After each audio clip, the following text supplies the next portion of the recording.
முருக பக்தர்களே, வருகின்ற நவம்பர் 26ஆம் தேதியை மறந்தும் கூட தவறவிடாதீர்கள். ஏனெனில், இது சாதாரண மாத சஷ்டி இல்ல. மகா கந்த சஷ்டி விரதம் முடிந்து தைப்பூசத்திற்கு இடையில் வரும் அருள் பொங்கும் மாத சஷ்டி. இந்த ஒரு நாளில் செய்யும் நன்னாளான விரதம் 48 நாள் மண்டல விரதத்தின் பலனை உங்களுக்கு வழங்கும் என பழமொழியும் பரம்பரையும் சொல்கிறது.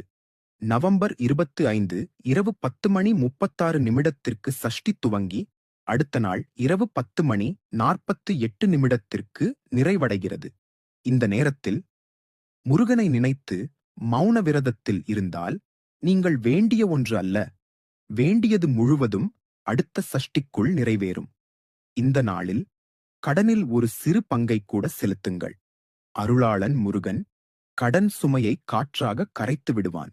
அன்று ஓம் சரவணபவ் என்று 108 முறை எழுதி மாலை செய்து முருகனின் வேலுக்கு அணிவிக்கவும்.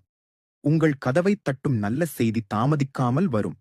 முருகனே என் உயிர் அப்படின்னா இந்த வீடியோவை லைக் செய்யவும், முருகா போற்றி என்று கமெண்ட் செய்யவும்.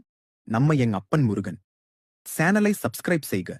ஏனெனில் முருகன் காத்திருக்கும் தெய்வம் இல்ல, நெருங்கி பிடித்து எழுப்புற தெய்வம். நீ ஒருத்தனா இருந்தாலும் உனக்கு துணை நிற்பவன் அவன்.